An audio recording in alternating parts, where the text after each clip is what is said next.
विष्णु, आओ।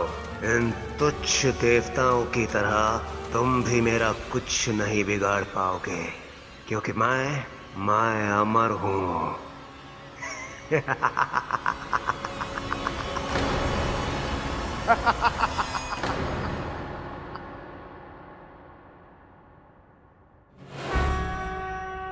मामा श्री स्वयं चले गए। अब महिषासुर का अंत होना निश्चित है।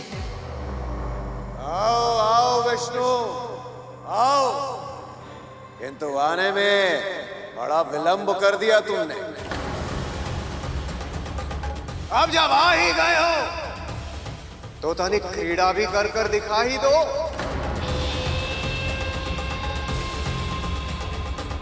किंतु हाँ, अपना सबसे सर्वश्रेष्ठ, सबसे शक्तिशाली अस्त्र का ही प्रयोग करना। और स्मरण रखना,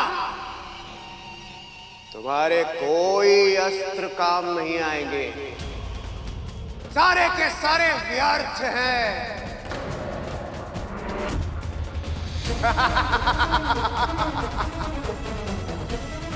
ये तुच्छ देवता, ये मुझे कभी परास्त नहीं कर सकते, किसी भी मूल्य पर नहीं।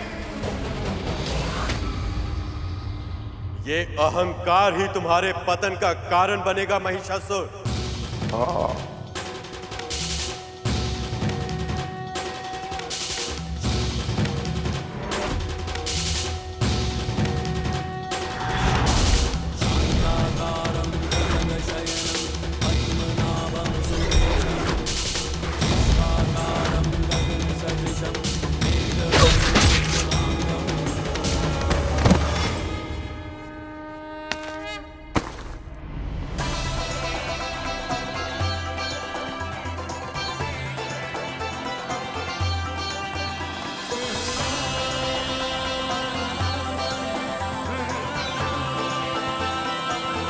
सृष्टि संचालक, धर्म रक्षक श्री नारायण की जय। श्री नारायण की जय। श्री नारायण की जय। महिषासुर का अंत हो गया। अब माँ शीघ्र ही कैलाश लौटेंगी।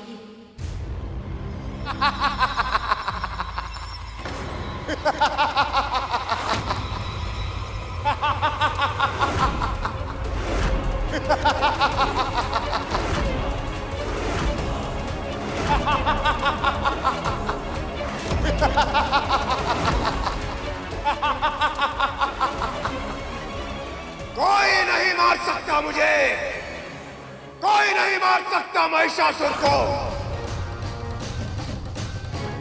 तुम विष्णु, तुम भी नहीं मार सकते मुझे।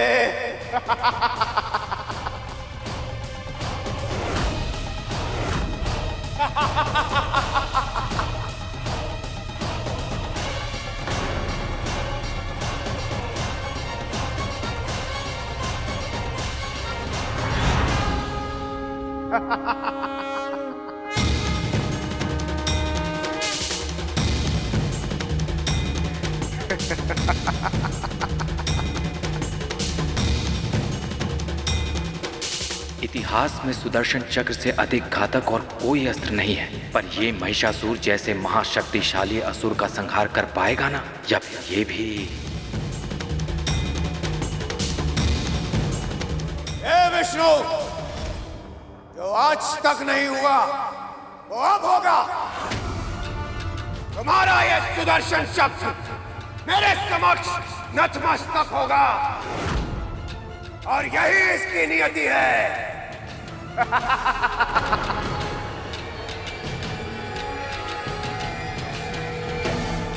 दम की अति से अपनी सहज बुद्धि भी खो चुके हो तुम। अब ये सुदर्शन चक्र ही तुम्हें तुम्हारी विलक्षणता का आभास दिलाएगा।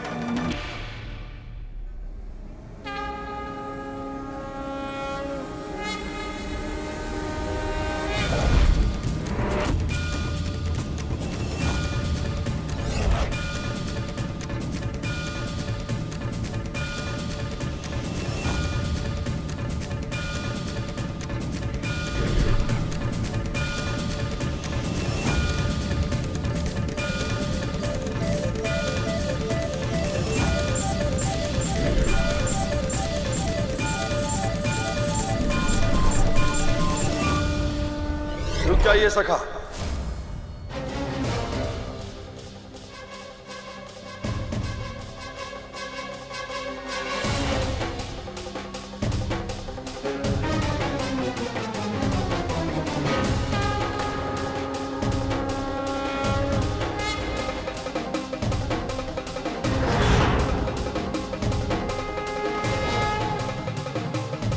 ब्रह्मदेव के वरदान के बाद किसी भी पुरुष के लिए इस दुष्ट के प्राण लेना संभव नहीं है।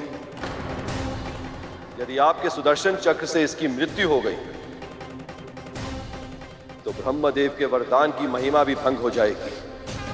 ये पापी, अत्याचारी, फिर भी इसे जीवित रहना होगा। इस भेद को समझने में मुझे भी समय लगा सका, पर यही विधि का विधान है। इस पापी की मृत्यु केवल देवी पार्वती के हाथों ही होगी। इस पापी की मृत्यु केवल देवी पार्वती के हाथों ही होगी।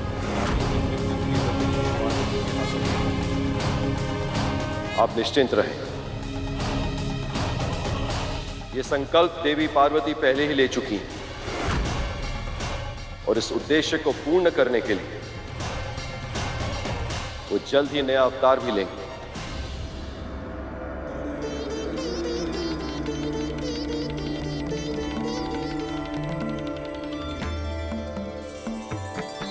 तब तो उनकी लीला देखने की प्रतीक्षा मुझे भी रहेगी सखा।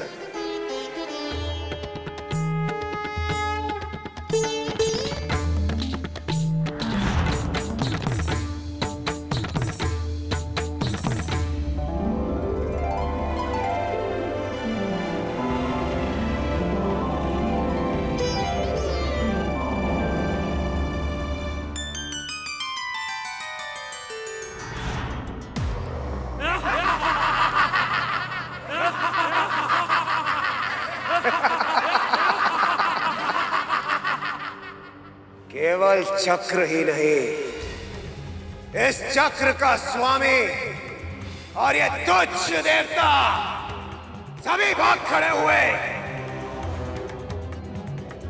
कोई नहीं मार सकता मुझे, कोई नहीं। मैं ही हूं सर्वशक्तिशाली त्रिलोक विजेता महिषासुर।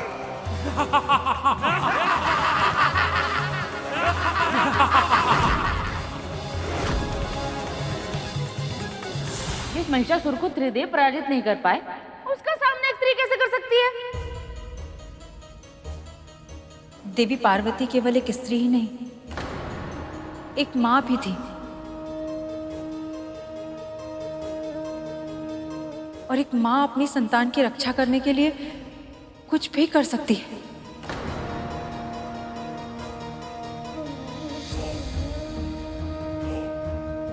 फिर वो तो जगत जननी है, उन्होंने पल भर में महिषासुर का संहार कर दिया होगा, है ना प्रभु? जो सरल दिखता है वो करने में भी सरल हो, ये आवश्यक नहीं है सुपन। अभी तो मां की लीला केवल आरंभ हुई थी। उनका उद्देश्य केवल एक राक्षस को मारना नहीं था, बल्कि उस विचारधारा का संहार करना था जो स्त्रियों को निर्बल और अक्षम समझती है।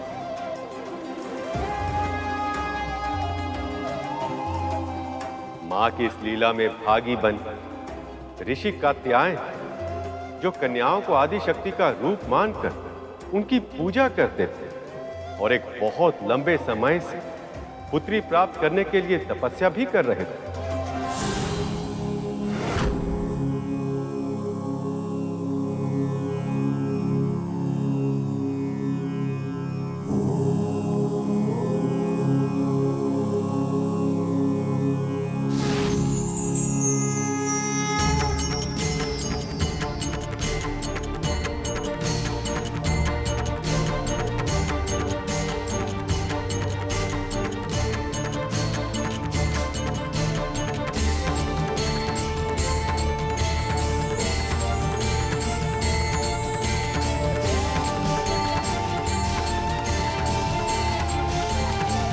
आपकी तपस्या पूरी हुई ऋषिवर।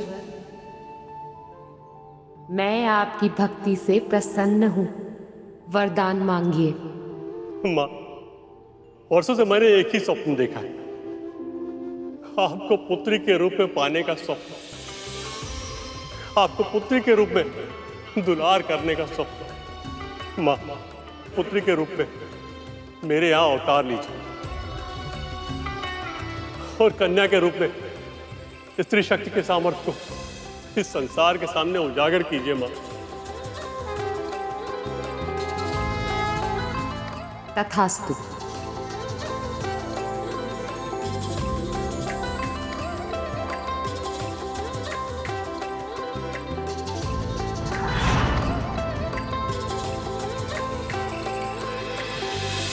पिताजी,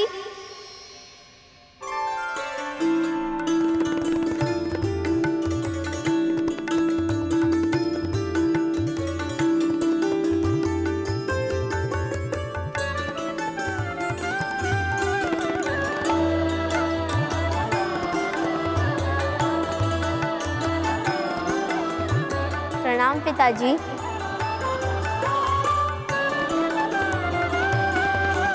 माँ, आपने हमें धन्य कर दिया। माँ, माँ, पर मैं तो आपकी पुत्री हूँ पिताजी। पुत्री? हाँ पुत्री, मेरी पुत्री। आज से आपका नाम होगा कात्यायनी।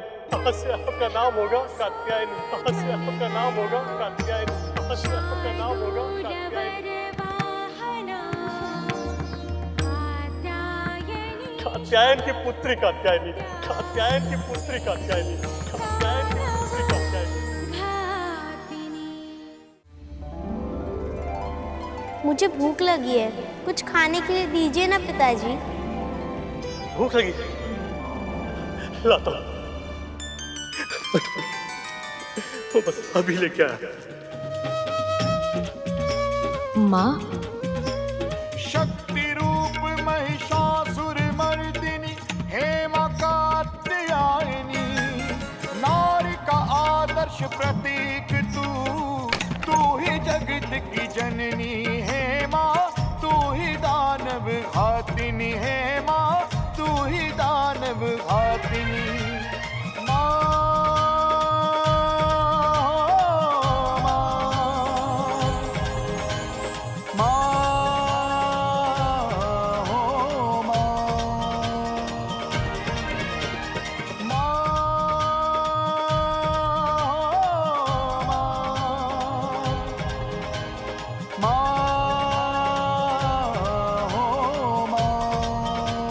आपका धन्यवाद देवी।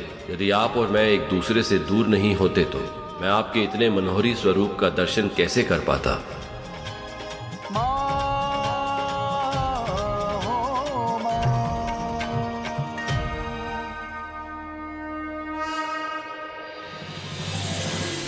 मैं कैसे व्यक्त करूं माँ कि आपका पुत्र होना मेरे लिए कितने सौभाग्य की बात है।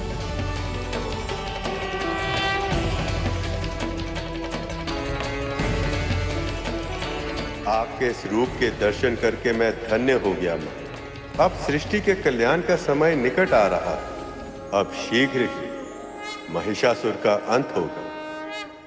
जाने दो मुझे, छोड़ो। ये पाप मत करो दुष्टों। चलो सुंदरी। देवराज इंद्र की पत्नी हूँ मैं, मुझे दूषित करने की चेष्टा मत करो।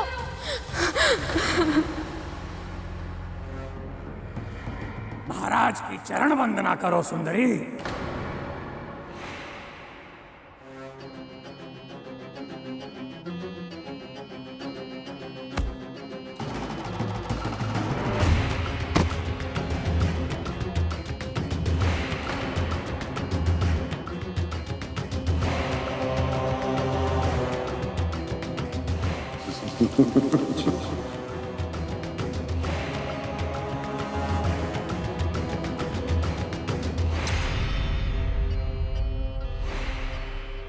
इसका कोई प्रलोभन नहीं। मेरे निकट आओ शक्ति, निकट आओ मेरे। नहीं, मुझे मत छूना। मैं एक पतिव्रता स्त्री हूँ।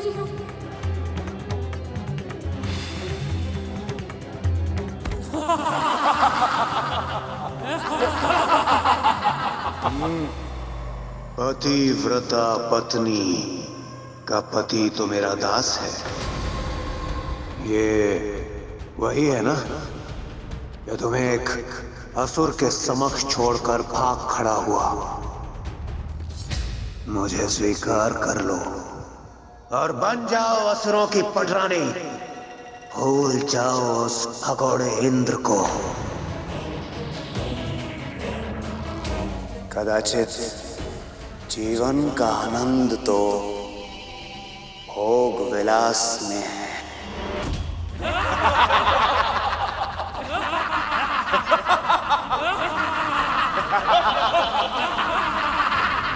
जी, निर्लज्ज अधम दुष्ट, इतना बड़ा पाप करने के बारे में तू सोच भी कैसे सकता है?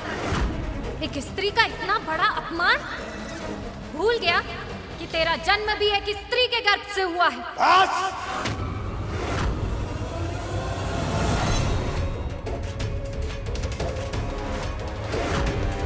सृष्टि के सर्वश्रेष्ठ योद्धा के समक्ष ऐसा अनर्गल प्रलाप उचित नहीं।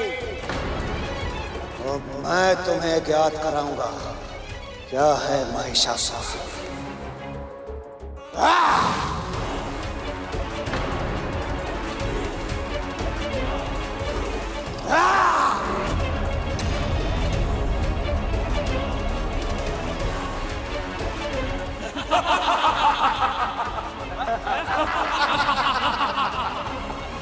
क्या हुआ? भयभीत हो गई? यही तो है तुम जैसी स्त्रियों की वास्तविकता। बड़े बड़े प्रवचन देती हो, आदर्शों के पाठ पढ़ाती हो, किंतु जब शक्ति और शस्त्र के समक्ष होती हो तो भयभीत हो जाती हो। तुच्छ अबला दुर्बल नारी।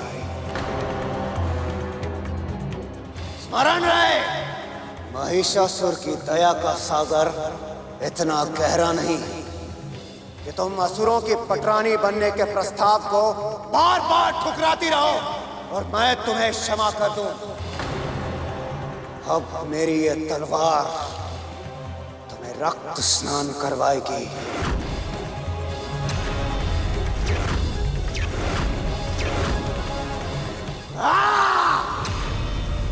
स्त्री की मर्यादा लांघने का दुस्साहस मत कर महिषासुर।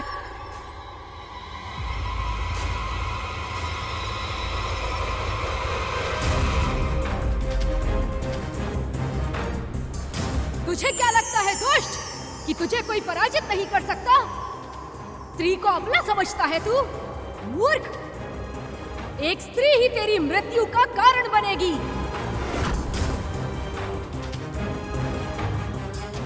वरदान के कारण कोई पुरुष तुझे हानि नहीं पहुंचा सकता, पर तुझे मारने वाली कन्या जन्म ले चुकी है। तेरा काल निकट आ रहा है अत्याचारी, तीव्र गति से बढ़ रहा है तेरी ओर।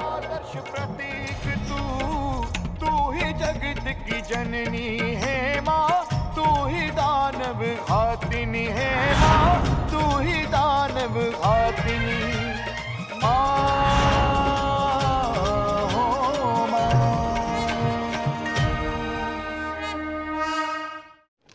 महिषासुर और अन्य असुरों को चेतावनी देने के बाद उन्होंने स्त्रियों के साथ दुर्व्यवहार करना नहीं छोड़ा।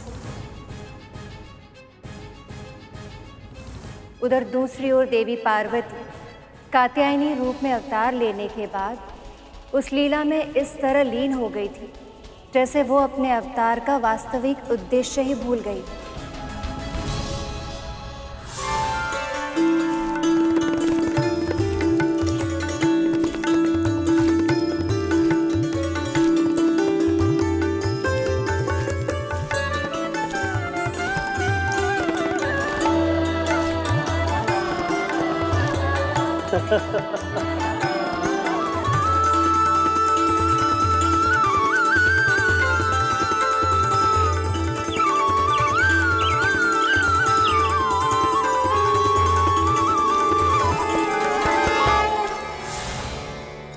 क्या हुआ माँ?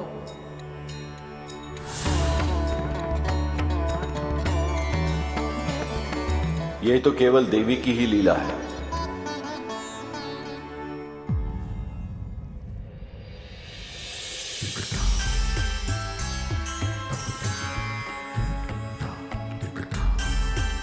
आप सब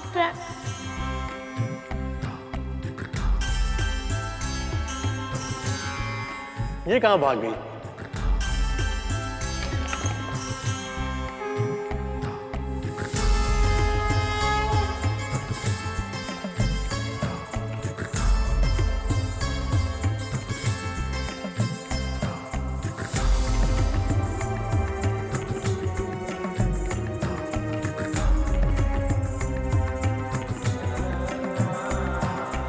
त्रिदेव आप और सभी देवतागण, आप सब एक साथ यहाँ, बताइए आपकी क्या सेवा कर सकता हूं मैं? आपको नहीं, सेवा आपकी पुत्री को करनी होगी, संसार की सेवा। महिषासुर का वध केवल वही कर सकती है, महिषासुर का वध केवल वही कर सकती है, महिषासुर का वध केवल वही कर सकती है।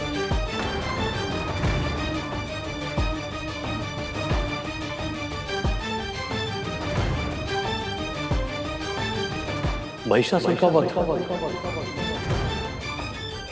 पर महादेव, वो तो बहुत शक्तिशाली है और स्त्रियों के लिए वो बहुत क्रूर भी है। कैसे अपनी कोमल पुत्री को उसके सामने भेजूंगा? जब आंधी चलती है तो बड़े बड़े वृक्ष गिर जाते हैं, पर ये कोमल घास, इसकी जड़ें इतनी शक्तिशाली होती हैं कि बड़ी बड़ी आंधी भी इसको हानि नहीं पहुंचा पाती। ऐसी ही शक्ति है आपकी पुत्री में ऋषिवर। वो देखने में कोमल अवश्य है, पर उसकी जड़ें बड़ी शक्तिशाली हैं।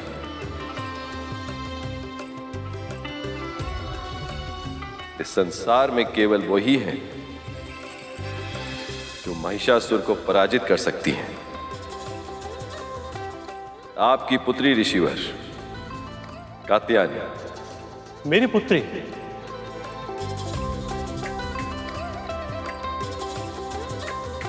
महादेव, दुष्ट को दंड तो मिलना ही चाहिए।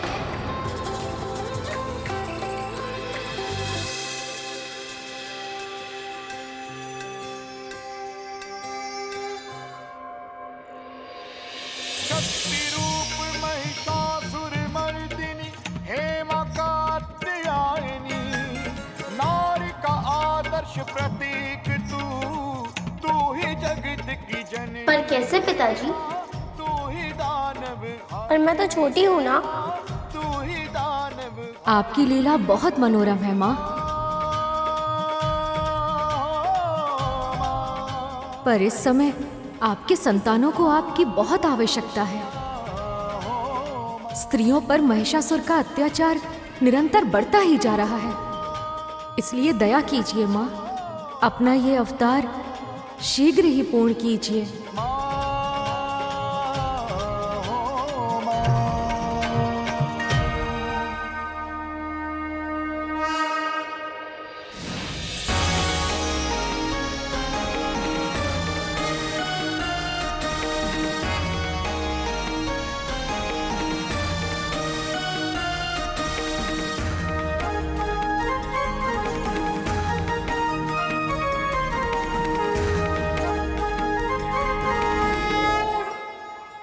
विघ्नहर्ता के रूप में मैं आपको आशीर्वाद देता हूँ कि आपके मार्ग में कोई विघ्न नहीं आएगा। देवी कात्यायनी, मेरी ओर से ये त्रिशूल की भेंट स्वीकार कर। मेरी ओर से ये चक्र स्वीकार करें देवी। ये शंख मेरी ओर से माँ। माँ, ये अग्नि अस्त्र मेरी ओर से। ये वायु अस्त्र स्वीकार कीजिए माँ। ये वज्र मेरी ओर से स्वीकार करें देवी। मेरा तेज आपको समर्पित है माँ। कभी ना मुरझाने वाला ये कमल इस भेंट को विश्वकर्मा की ओर से स्वीकार करे माँ। मैं ब्रह्मदेव भेंट स्वरूप ये सिंह आपको अर्पित करता हूं। इसे स्वीकार कर मुझे कृतार्थ करें।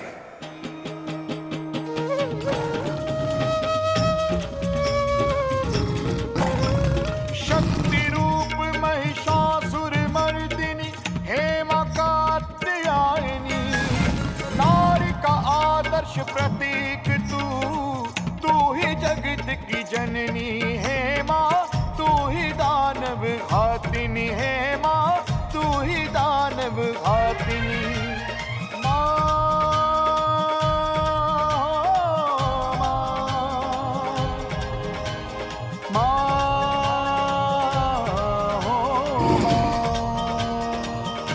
महिषासुर का वध अवश्य होगा, परंतु सही समय आने पर, क्योंकि अभी उसके पापों का घड़ा भरने में समय है। और फिर मैं एक माँ भी हूँ, उसका वध करने से पहले उसे अपना व्यवहार सुधारने का एक अवसर अवश्य दूंगी।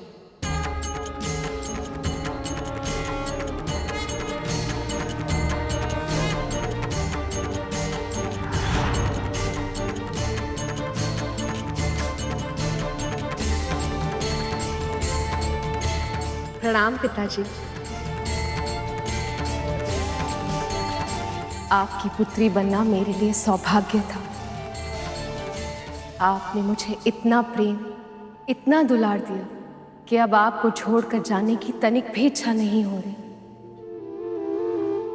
परंतु मेरा कर्तव्य मुझे बुला रहा है, मुझे विंध्याचल जाना ही होगा। अवश्य पुत्री। पर मेरे इस अवतार का नाम कात्यायनी ही रहेगा। इससे मुझे प्रसन्नता तो मिलेगी ही, साथ ही साथ आपका नाम भी सार्थक होगा। और यही नहीं, आप सदैव मेरे प्रिय रहेंगे। आपको जब भी मेरी आवश्यकता हो बस स्मरण कर लीजिएगा, मैं चली आऊंगी। परंतु अभी मुझे आज्ञा दीजिए।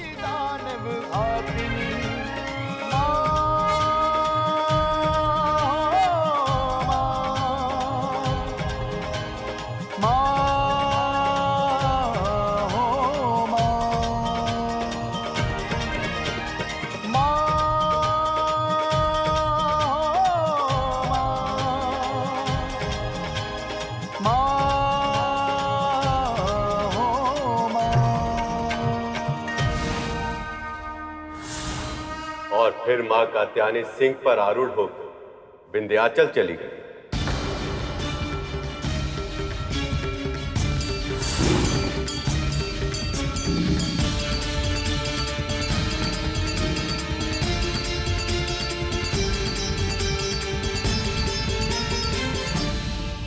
अब से स्त्रियों के साथ दुराचार, अत्याचार, बुरा व्यवहार बंद कर दो महिषासुर।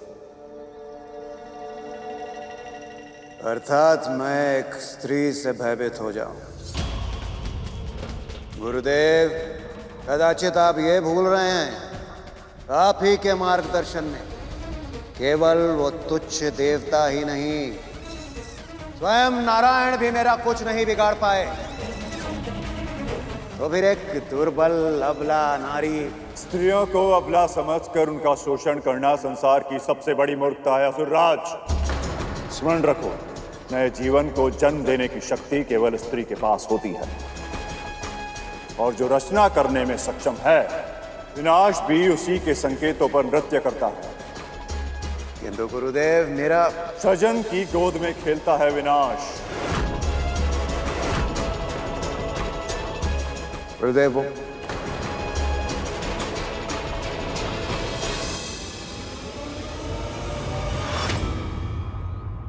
पूर्णे तटाके त्रिशित सदैव भूते अपि गेहे शुदित समूढ़ कल्प द्रुमे सत्यपि वे दरिद्र गुर्वादियोगी अपि हीय प्रमाद।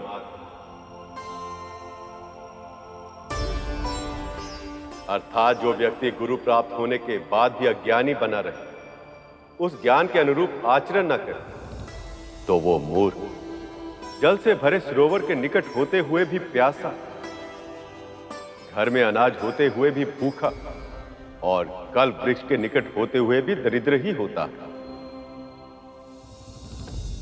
आकाशवाणी और स्वप्न संदेश मिलने के बाद भी, गुरु के मना करने के बाद भी महिषासुर ने स्त्रियों का सम्मान करना नहीं सीखा। जैसे अहंकार ने उसके मन को घेर लिया, सर्वाधिक शक्तिशाली होने के आभास के कारण उसके कान कुछ भी उचित सुनने के लिए तैयार नहीं थे। उसकी समझ में अभिमान का आवरण पड़ गया था। ये सब देखने के बाद त्रिदेवों ने निर्णय किया कि उसके पाप के घड़े को शीघ्र ही भरना होगा, तभी माँ कात्यायनी उसका वध कर पाएगी, और ये सब वही कर सकते थे।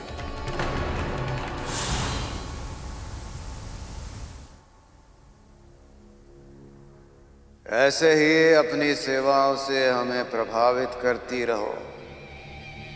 बहुत आनंद आ रहा है।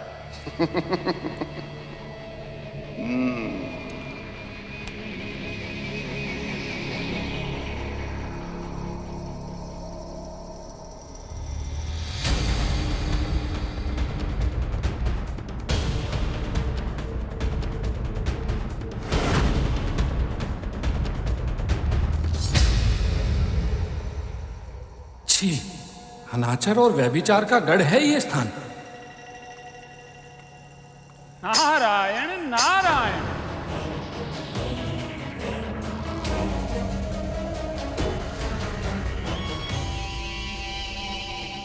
अंततः मेरे इस संतापुर ने आपको भी आकर्षित कर ही लिया। आइए और अनंत भोग विलास का आनंद लीजिए। देवऋषि, तनिक भी संकोच मत कीजिए, मैं किसी को कुछ नहीं बताऊंगा। नारायण नारायण। ऋषि मुनियों को भोग विलास महाराज शोभा नहीं देते। मैं तो यहाँ किसी और ही कार्य से आया था। मुझे ज्ञात है तुम दुर्बल हो, किंतु तनिक अपने इन सुंदर हस्तों को थोड़ा कष्ट भी तो दो। बिना बल के तो अंग मर्दन में भी कोई स्वाद नहीं आता सुंदरी।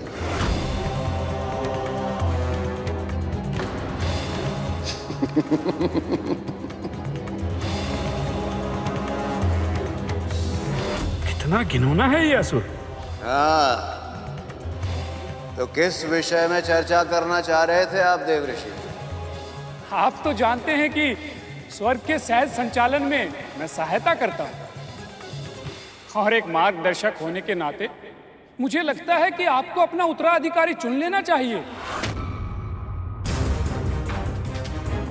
ताकि स्वर्ग का साम्राज्य आपकी मृत्यु के पश्चात असुरों के पास ही रहे। नारायण नारायण।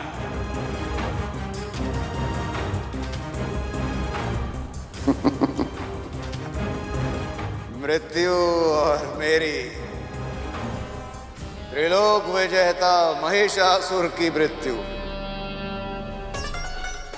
इसका ये अहंकार ही इसके अंत के निकट ले जाएगा। नारायण नारायण। देवऋषि, आप कदाचित ये भूल रहे हैं, आपके नारायण नारायण श्री हरि विष्णु भी मुझे पराजित नहीं कर पाए।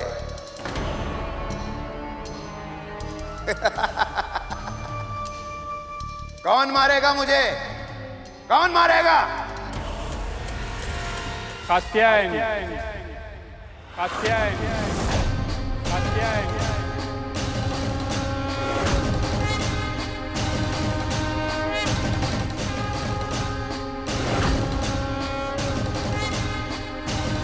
कात्यायनी? कौन है कात्यायनी? उनका परिचय देना तो मेरे लिए भी बहुत कठिन होगा महाराज। स्त्रियों में सर्वश्रेष्ठ, दयालु, बुद्धिमान, उनकी आंखों की ज्योति में स्वयं ज्ञान बसता है। वो जब बोलती हैं, उनकी ध्वनि में संगीत के सातों सुर शोभा पाते हैं। नारायण नारायण।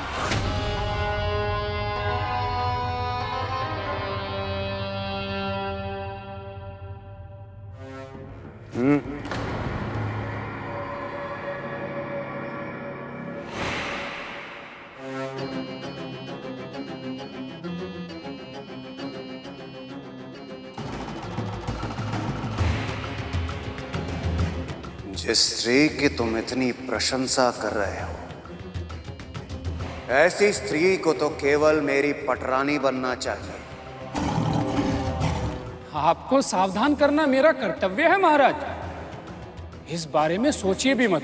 कात्यायनी से आप जितनी दूरी बनाकर रखेंगे, उतना ही अपने आप को सुरक्षित पाएंगे। देवऋषि, आपको मेरी सुरक्षा की चिंता करने की आवश्यकता नहीं है। सेनापति,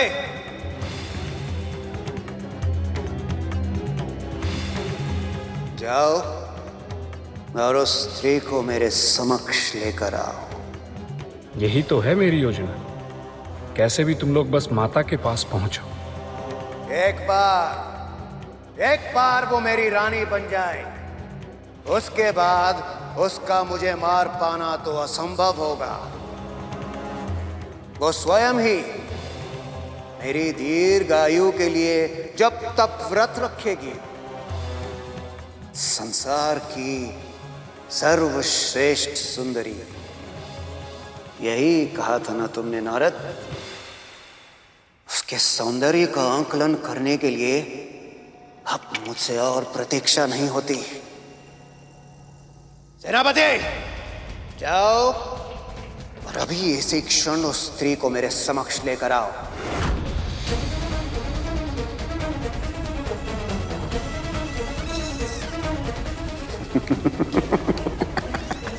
तुम्हें ज्ञात नहीं है महिषासुर, तुम्हारी कितनी बुरी दशा करने वाली है माता कात्यायनी। शीघ्र ही तुम्हें ज्ञान मिल जाएगा कि जिन स्त्रियों को तुम पीड़ा देते हो, उनका घोर अपमान करते हो, उसकी वास्तविक शक्ति कितनी असीम होती है।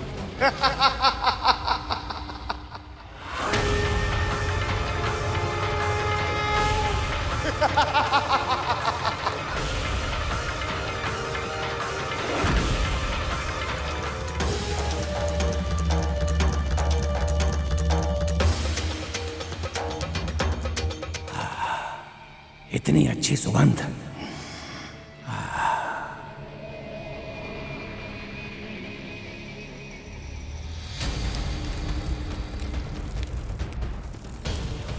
ये सारी तितलियां और भौरे ये कहां जा रही हैं? चलो।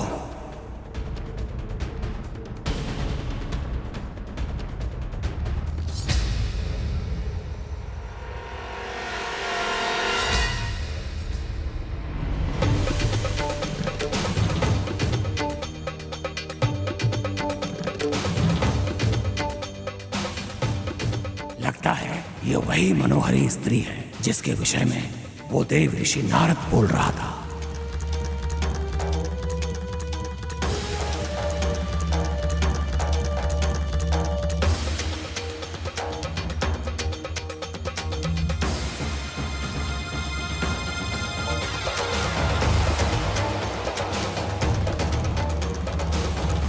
क्या यही है वो सुंदरी?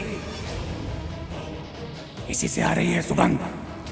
गौर वर्ण की त्वचा, इतने लंबे घने बाल, सचमुच पीछे से देखने पर भी इतने आकर्षण का आभास हो रहा है, तो सामने से कैसी दिखती होगी ये?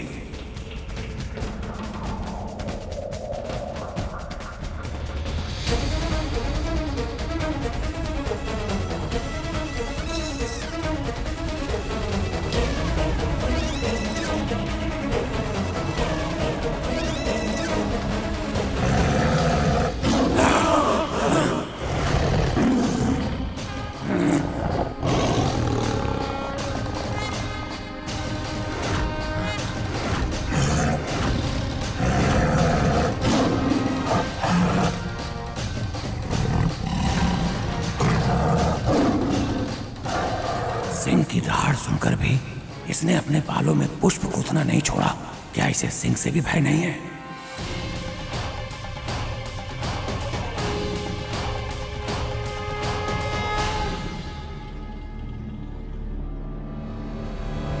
शक्ति रूप महिषासुर मर्दिनी हेमा कात्यायनी, नारी का आदर्श प्रतीक। सूर्य की तरह चमकता हुआ मुख, यह अद्वितीय सुंदरता, ये स्त्री तो सचमुच अद्भुत है। घातिनी हेमा तू ही दानव घातिनी।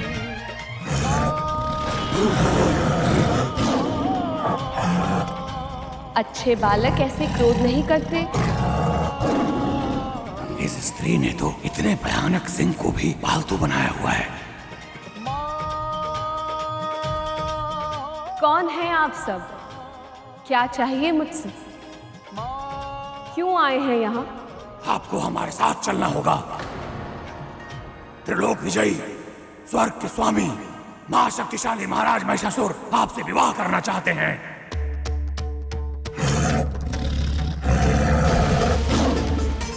महिषासुर? ये कौन है? हा?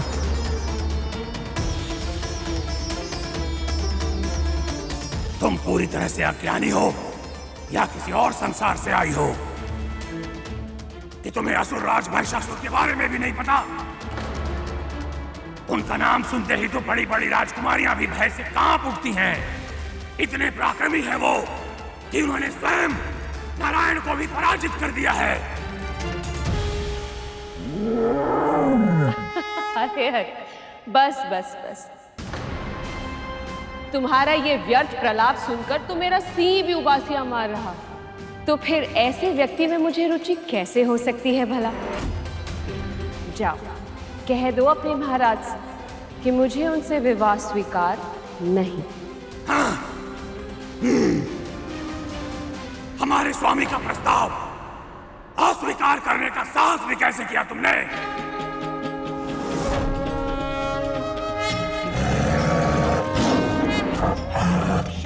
साहस? अरे इसमें साहस का प्रश्न ही नहीं उठता। मुझे रुचि नहीं है तो मैंने ना कह दिया।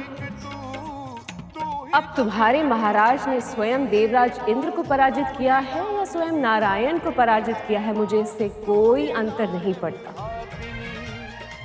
मैं तो उसी से विवाह करूंगी जो मुझे युद्ध में पराजित कर सके। इसीलिए वापस लौट जाओ और कह दो अपने महाराज से कि यदि वो मुझसे विवाह करना चाहते हैं तो यहाँ पधारे और मुझसे युद्ध करें।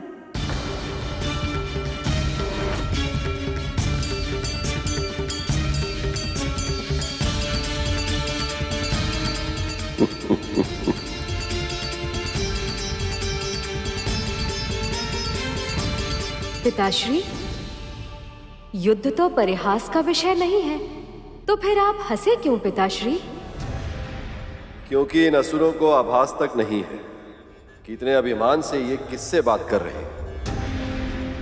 महिषासुर की तरह भी इन्होंने तुम्हारी मां की शक्ति को, नारी की शक्ति को कम आंकने की भूल की है।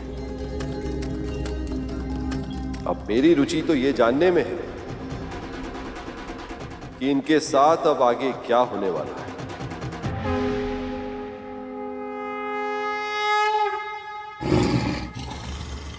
साधारण स्त्री हो तुम। तुमसे युद्ध करने के लिए हमारे स्वामी को आने की आवश्यकता नहीं है, उसके लिए मैं ही पर्याप्त हूं। और मुझे तुमसे युद्ध करने की आवश्यकता नहीं। तुम्हारे लिए तो मेरा सिंहराज ही पर्याप्त है।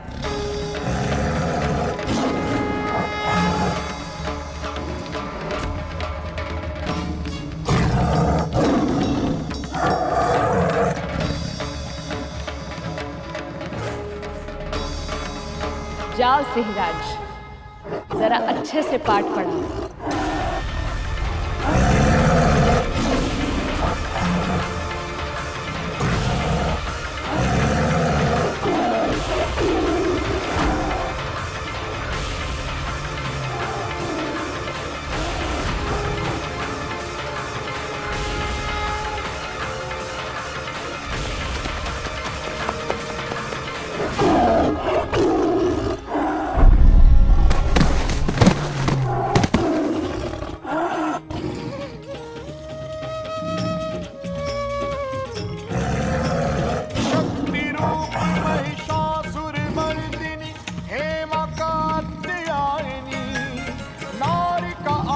आदर्श प्रतीक तू ही जगत की जननी है माँ, तू ही दानव घातिनी है माँ, तू ही दानव घातिनी।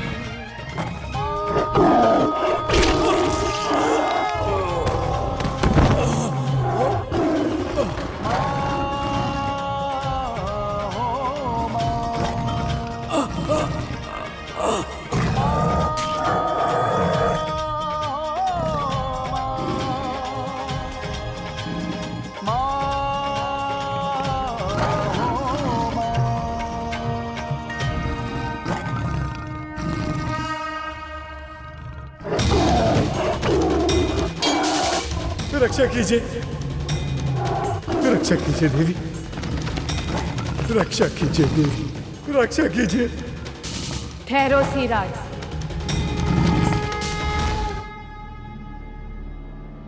जाओ सैनिक, और ये संदेश पहुंचा दो अपने महाराज को कि यदि वो मुझसे विवाह करना चाहते हैं तो यहाँ आए और मुझसे युद्ध करें।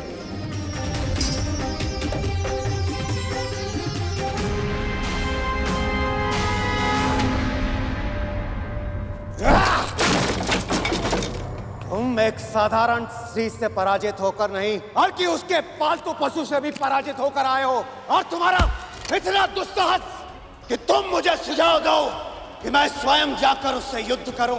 मूर्ख हो तुम। युद्ध अपने समान शक्तिशाली से किया जाता है, ना कि कोई दुर्बल अबला नारी से, और जिसमें इतनी साधारण समझ ना हो वो मेरी सेना में रहने योग्य नहीं।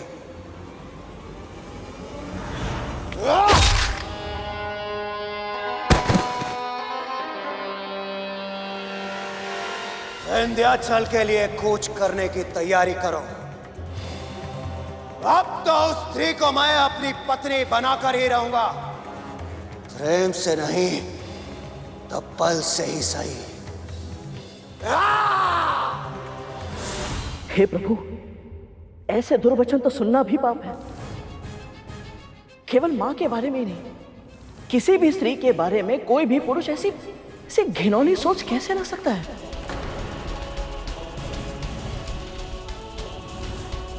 पशु भी एक दूसरे के साथ इससे अच्छा व्यवहार करते हैं।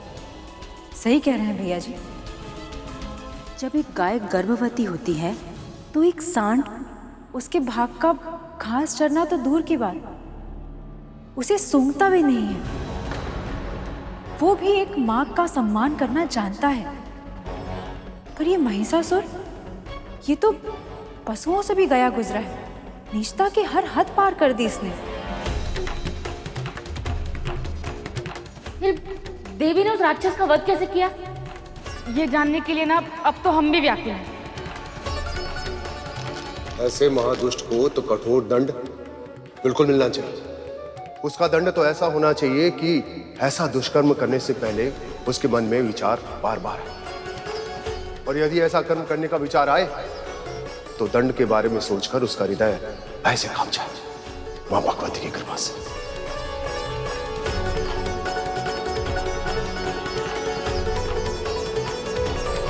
ऐसा ही हुआ। देवी कात्यायनी ने बड़ी ही चतुराई से अपने शत्रु को अपने सामने आने के लिए विवश कर दिया।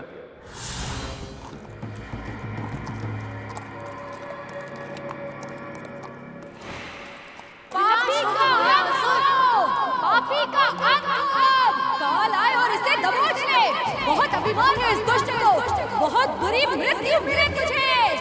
तुम तुच्छ स्त्रियों के लिए मेरे पास कोई समय नहीं, अन्यथा मुझे दुर्वचन कहने वाले इस मुख को काट कर शीश से अलग कर देता। कौन है ये स्त्रियां? महाराज महिषासुर के भोग का साधन थी ये स्त्रियां। अब मान लो कि कंकड़ पत्थर से अधिक और कुछ नहीं है।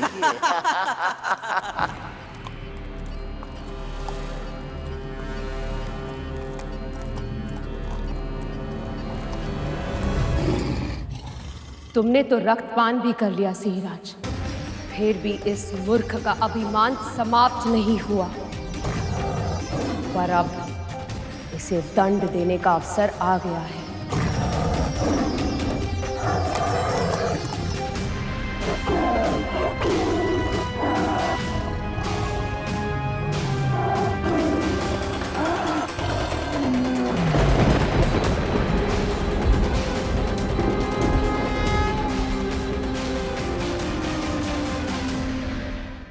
महाराज लौट चले? लौटेंगे तो हम अवश्य, किंतु उस स्त्री को अपने साथ लेकर।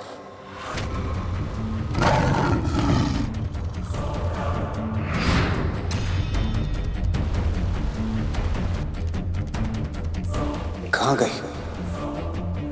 भाभी तो यहीं थी।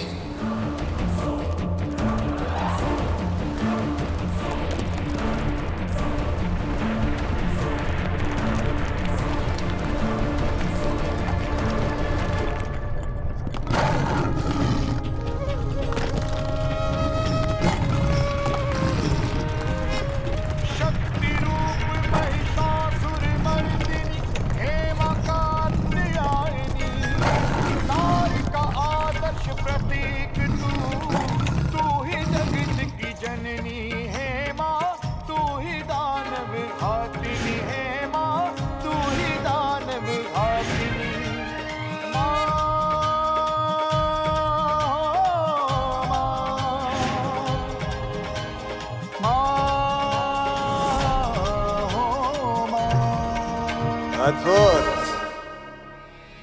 मैंने सुना था कि तुम अत्यंत सुंदर हो। तुम्हारे केश मेघों की तरह घने, तुम्हारे नयन कमल के पुष्प की तरह, और सौंदर्य से परिपूर्ण तुम्हारा ये तन सुकोमल केले के वृक्ष की तरह है। सत्य कहूं तो मेरे हृदय में जो तुम्हारे सौंदर्य की कल्पना की छवि थी,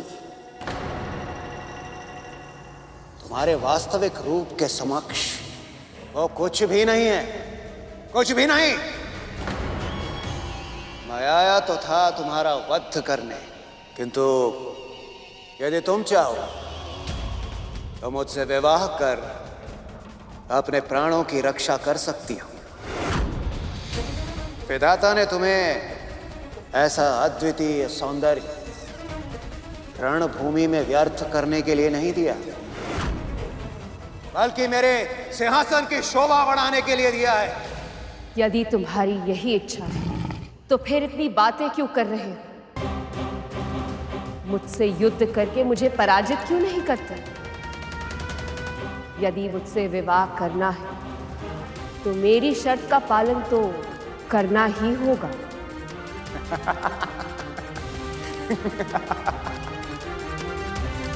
कोमल पुष्प अग्नि से भिड़ा नहीं करते सुंदरी। तुम्हें मेरी शक्ति का तनिक भी आभास नहीं है। समस्त देवता ही नहीं, तुम्हारे नारायण भी मुझे पराजित नहीं कर पाए। इतना शक्तिशाली हूं मैं, सर्वश्रेष्ठ महिषासुर। तो फिर अपनी शक्ति का अनुचित प्रयोग क्यों करता है तू? क्यों स्त्रियों का हरण करता है, उन्हें सताता है और फिर उनके साथ दुराचार करता है? अरे मूर्ख, स्त्रियों का अपमान करते समय तुझे इतना भी स्मरण नहीं रहता कि तू खुद एक स्त्री से ही जन्मा हुआ है। हे अज्ञानी, जो मात्र भक्ति का अपमान करता है वो माता के हाथों ही मारा जाता है। तू भी मारा जाएगा। अपना नारे बंद कर, अपना अनर्गल प्रलाप। त्रिलोक विजेता महिषासुर हूं मैं। यदि तू ठीक से नहीं मानी तो इन्हीं सुंदर केशों से घसीट कर ले जाऊंगा तुझे मैं यहां से।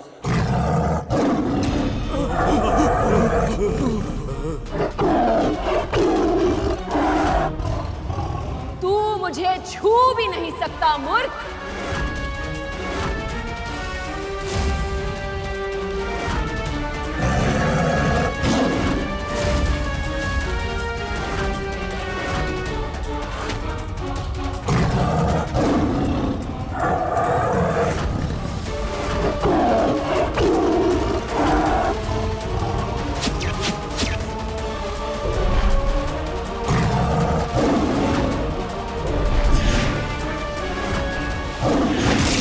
सिंहराज,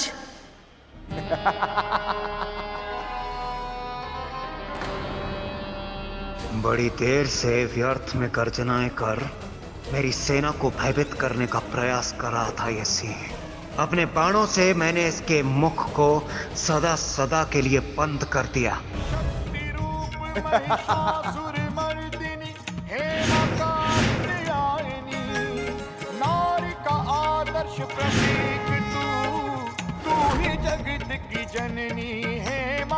ये कैसे संभव है?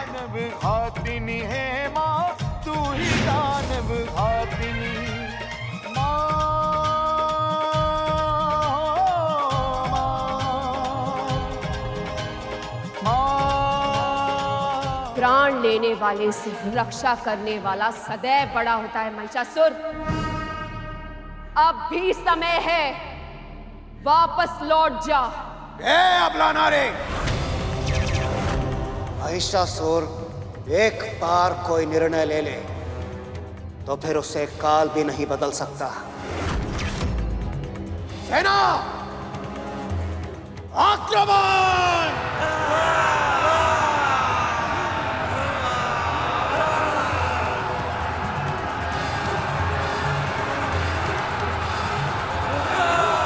हे देवियां, मेरी सहायता हेतु कृपया प्रकट होइए।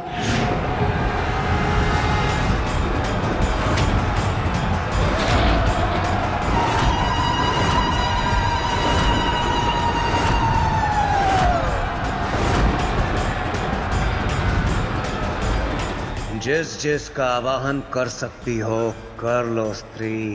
कदाचित मेरा गुप्त अस्त्र तुम्हारी समस्त देवियों का काट होगा।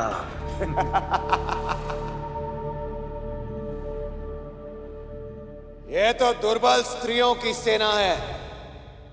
ये करेगी हम विकट असुरों का सामना।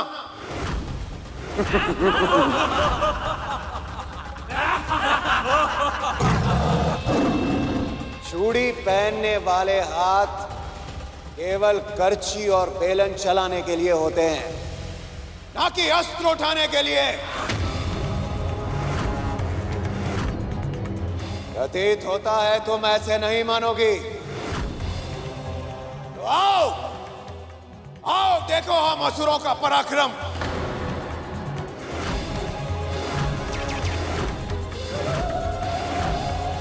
सेना आक्रमण!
इतनी विशाल सेना का अंत इतनी शीघ्र, ये कैसे संभव है? महिषासुर के जिन दुर्दांत सैनिकों के सामने हम सब हार स्वीकार कर चुके थे, उन्हीं दुष्ट और महा अत्याचारी असुरों को मां कात्यायनी की सेना साधारण शत्रु समझकर समाप्त कर रही है। सचमुच मां की शक्ति अतुलनीय है, अतुलनीय है मां की शक्ति। मां का ऐसा स्वरूप मैंने पहली बार देखा है पिताश्री। मेरे लिए तो ये सदैव ही ममता की मूर्ति रही है। इनका रूप इतना रौद्र भी हो सकता है, मैं तो ये कल्पना भी नहीं कर सकता था। जब मानव धरती पर किसान बनकर कुदाल चलाता है तो वो अन्न उपजाती है, और जब मानव उसी धरती पर शोषण की सीमा तक दोहन करता है तो वही धरती भूचाल लाकर एक ही क्षण में मानवों को धराशाही कर देती है। इसी तरह हर स्त्री के अंदर असीमित शक्ति होती है। आवश्यकता और समय के अनुसार तो उसका रूप सृजनात्मक और सहंकारी भी हो सकता है।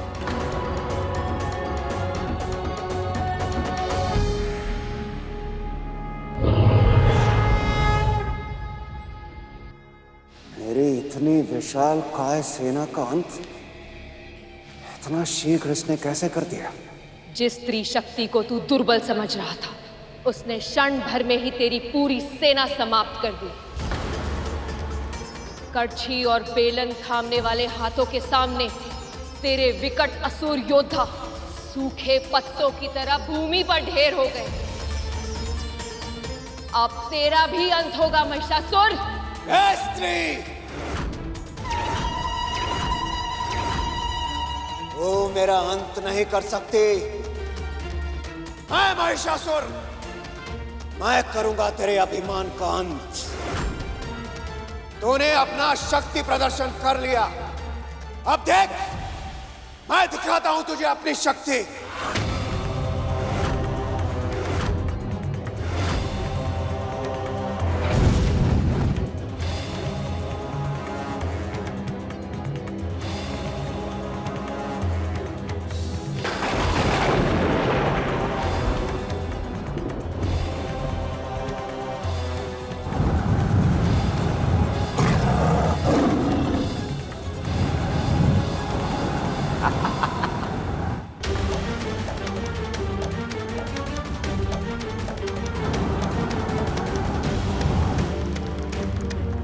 ये चक्रवात तो बहुत ही भीषण लग रहा है पिताश्री।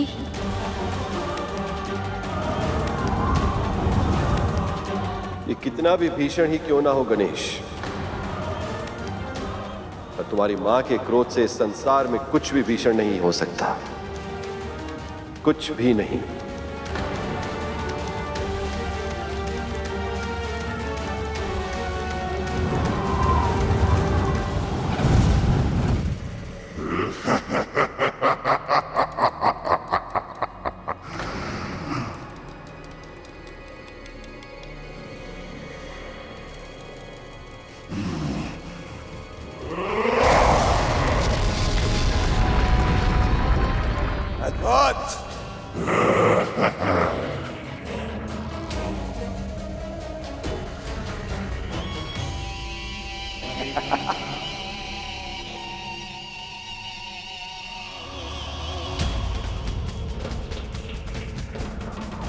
जाओ,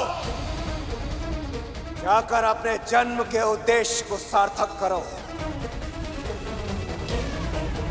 नष्ट कर दो शत्रु सेना को। जाओ।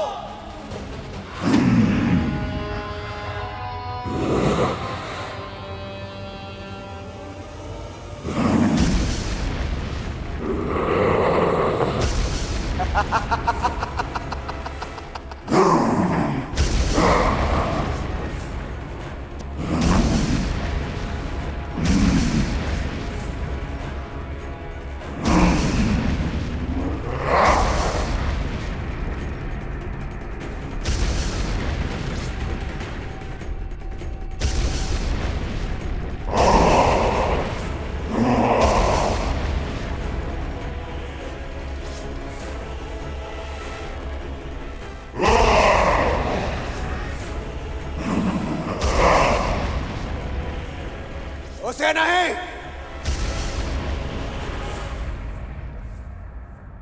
उसके मान का मर्दन तो मैं स्वयं करूंगा।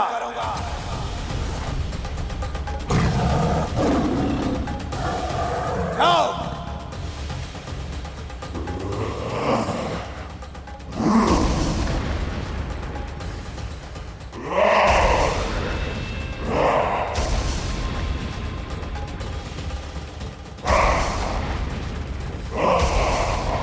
देवराज, ये दानव तो महाविशाल है। सत्य कहा अग्निदेव। इसने विशाल काय पर्वत को एक कंकड़ की तरह चूर चूर कर दिया। अर्थात इसमें बल असीमित है। तो फिर ऐसे में मां कात्यायनी इस वृहदाकार दानव का सामना कैसे करेंगी? ये प्रश्न केवल आप सभी के मन में नहीं है देवगण। मेरा मन भी यही सोचकर चिंतित है पिताश्री। चिंता का तो प्रश्न भी नहीं उठता गणेश। तुम्हारी माँ इस पूरे संसार की माँ है, और माँ से बड़ा इस संसार में कुछ भी नहीं।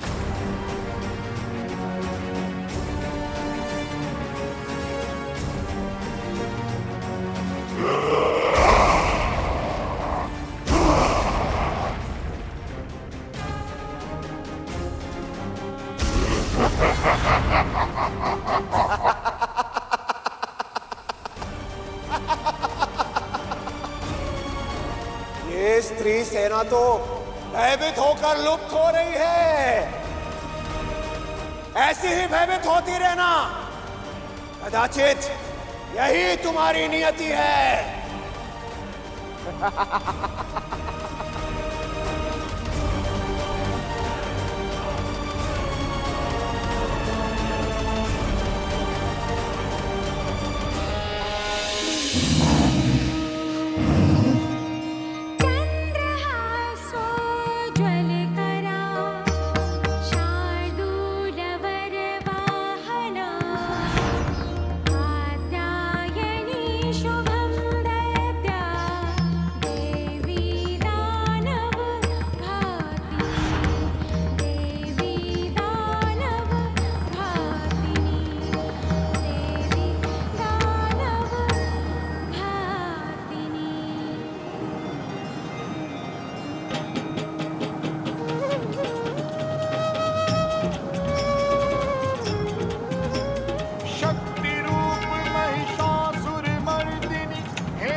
चली माया रच रही है।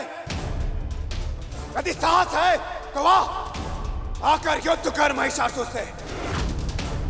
कदाचित तू ऐसे नहीं मानेगी।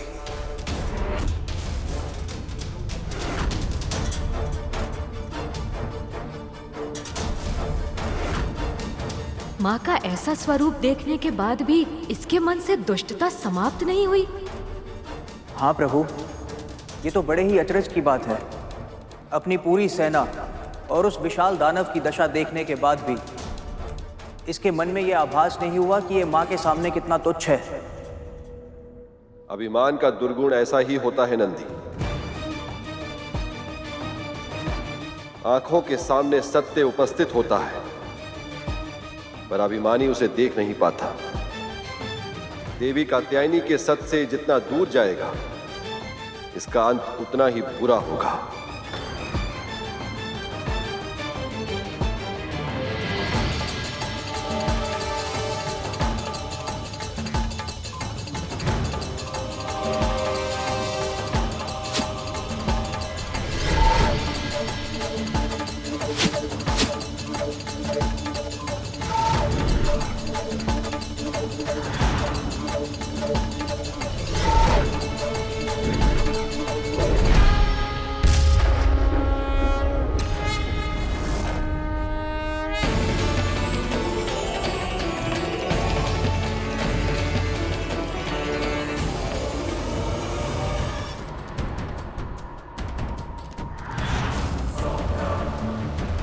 धनुष बाण चलाने में तो सिद्ध है, किंतु भाला कैसे चलाएगी?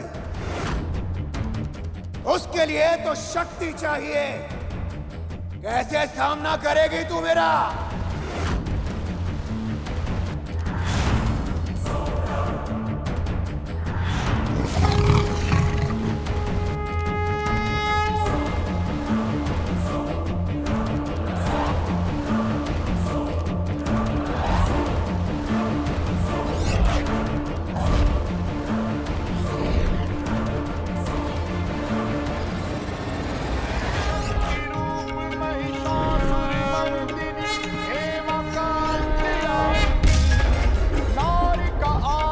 प्रतीक तू ही जगत की जननी है माँ, तू ही दानव घातिनी है माँ, तू ही दानव घातिनी असंभव, कैसी माया है और ये ऐसी माया कैसे रच रही है?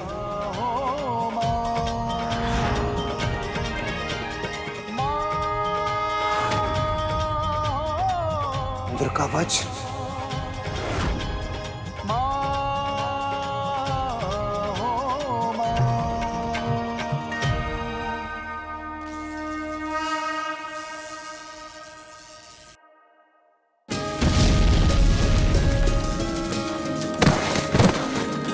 दुर्गमा दुर्गमा लोका दुर्गमात्म स्वरूपिणी, दुर्गमार्ग प्रदा दुर्गम विद्या दुर्गमाश्रिता, दुर्गम ज्ञान संस्थाना दुर्गम ध्यान भासिनी, दुर्गमोहा दुर्गमगा दुर्गमार्ग स्वरूपिणी, दुर्गमा सुर सहंत्री दुर्गमा योगधारिणी, मेरे सभी अस्त्र व्यर्थ हो रहे हैं। ये क्या हो रहा है मेरे साथ और कैसे?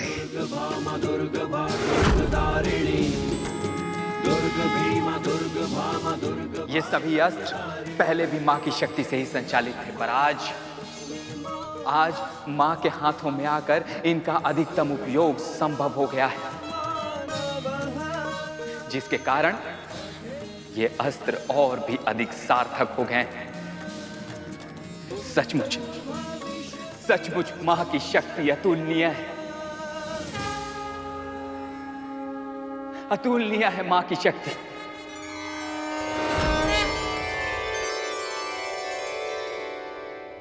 कैसे संभव है ये? कैसे इतनी शक्ति है तुझमें? ऐसी माया रच रही है तू? अब भी तेरा अभिमान पूरा नहीं हुआ महिषासुर?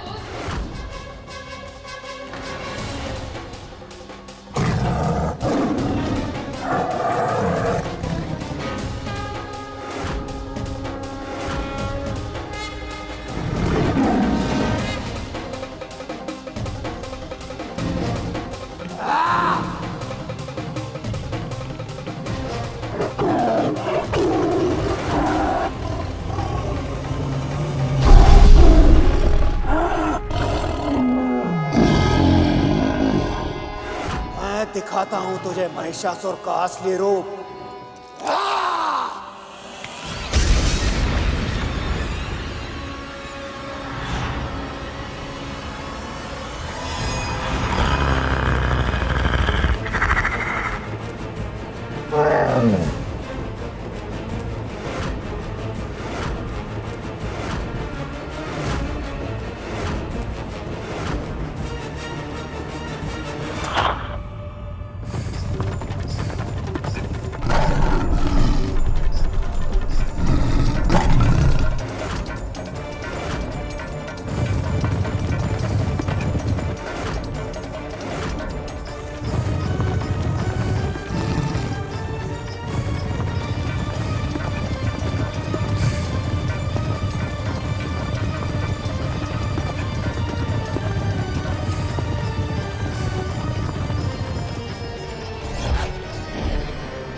जननी है माँ, तू ही दानव घातिनी। महिषासुर के विनाश का समय निकट आ गया है। दया कीजिए माँ और इस संसार को इस पापी के अत्याचारों से मुक्ति दिलाइए।